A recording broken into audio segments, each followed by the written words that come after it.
Siyathokoza Mzontsundu, Siyabingelela hlangano lomhlabathi ekhayeni lekhubalo amakhosi wonke nabo bonke abantu abasilandelayo ngokuhlukahlukana kwazo namazwe nje ngoba sesithola ngisho amakhola aqhamuka eMozambique shuthi amazwe izwe lonke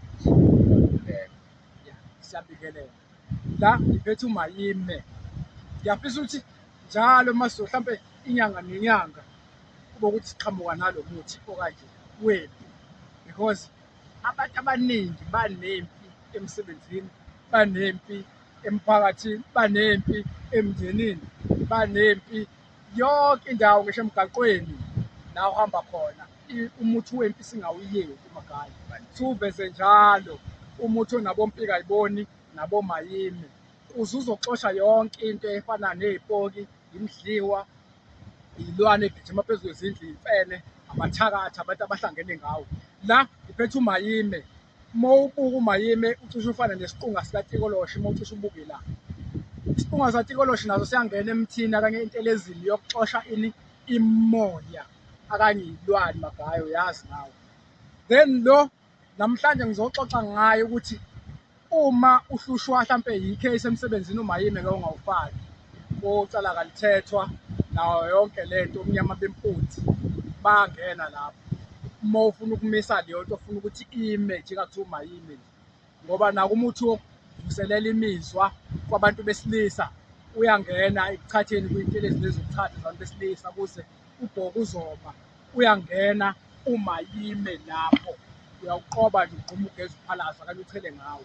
uMagaye wasethi nangu hlaba sihlangane makuwukuthi niyathunyelwa ngezinto ekhaya, khona izinto ey'thunyelwayo uy'fice egcekeni ekhaya ey'thunyelwa umthakathi, sothatha uhlaba sihlangane nomphenduli ukuthathe ukugqune ukushise ukugqune bese uchele ngako egcekeni. Mhlampe bakuthumela ngey'ntuthane, ubona iy'ntuthane wena laphaya egcekeni akanye la nisebenzela khona akanye ekhishini bese kube indlala ekhaya kuphele yonke into nemali akanye mhlawumbe uyayisebenza ugcina umsebenzi uvaleka kanti kwavuswa amabutho ngoba lento ekuthiwa amabutho athunyelwa amagaye kwenziwa kanjalo kuvuswe leza zinto leziya ukuthi aziyofaka indlala laphaya kuyamuzi.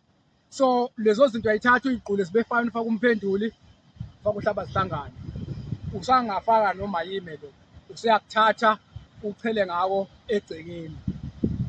uMagaye wayesethi ngicela siphathe nenye induku ejulile la uDabulamafu lo.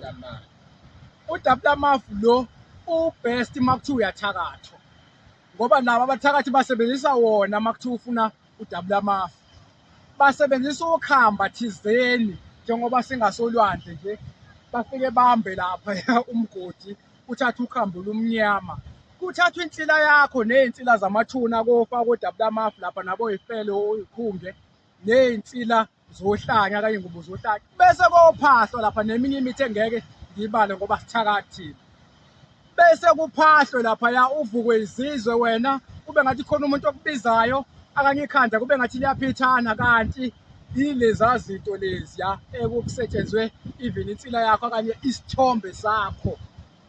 uDabulamafu siyawufaka lapho ngobani sifuna ukuvimba impi le and umthakathi mayithi uyaqala futhi uyagadla bese ziyakukhala futhi ngempela kuyena bese ngithi ukuphuthuma kancane ngizoveza amakhanda lawa akansele uthi nawo amakhanda akansele ungawafaka noMayime lo makuthiwa unenkinga yomzimba unalo malumbu nani nake saye sakhuluma noMagaye ngelinye ilanga sathi ufaka ngisho umswanonkonka makuthiwa yilumbu elidala labakhona thathe lona ngisho uphondo lankonka liyafakwa Magaye ngithi uyazi kwisihluku makuthiwa ngisihluku esinzima kodwa ungajwayeli ukushaya iy'ngane nabantu abajwayele ukushaya iy'ngane ungawuphuza umswanonkonka because umswanonkonka iy'nsizwa ezidlala induku zazi ufaka ngoba kuyazwela la ushaye khona. So uma ukuthi ukhonza ukushaya ngisho ingane ungawusebenzisi ngoba ubest. So amakhanda kansele lawa njengowabona nje aphuma ubisi, amakhanda kansele uma unelumbu elidala ayaphuzwa ungakuhlanganisa nalo noMayime akanye uthathe ngako ubest. Uma ufuna ukuxosha izinto ezisegcekeni ezembelwe akanye ufuna ukuyibulala egcekeni hlanganisa amakhanda kansele uMayime lo uthathe izimvu zolwandle sake sakhuluma noNdosi bese ufaka umembesa umthela ngawo egcekeni. Makuthiwa uhlushwa isihlwani angifuna ukuxosha izinto njengokuthi emakhaya kumele mhlawumbe inyanga nenyanga siyiveze induku yempi. So ufaka laphaya kule mithi esengibalile le yempi, ufaka ogina kamagadlela, ompika ihlangulwa, ompika ayiboni, konke nje sekukuningi engingakuchaza, usehlelwa amanye, wesigcina semkhovu ngokuhlukahlukana kwazo zombili lesi esincane nesikhulu, kushuthi lesi esinoboya nesingenabo, kanjalo kanjalo iy'nduku zempi leso isidletshana, kuningi nje esingakubala amakhaya. Omvithi imithi ongayifaka leyo yokuchela okanye yokugquma yokuxosha imimoya emibi, umhlakazanhlansi makuthiwa ubhekene nempi. Mhlawumbe khona ngisala kubona amakhaya. Oh, le ndaba yase-Cape Town nokuthi ubachazele ukuthi siyenza noma eCape Town, ngiyabonga ungikhumbusisa lo. Ama-eCape Town sizoza nevidiyo ezochaza ukuthi sizani neCape Town, kodwa ngekudala nje sizoqhamuka nayo ividiyo, basilindele soqhamuka ngase-Cape Town. Le nduku le induku yegceke eyikhombe ehlangene, nisebenzisa nonke ekhaya bese kube khona nemithi yokuvula, imithi yempi, 1000.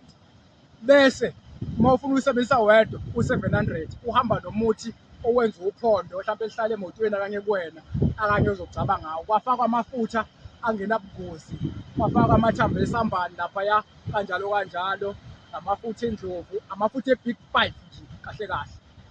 Kusho ukuthi awebhubesi konke konke, kwase kuthakwa nemithako yemithi.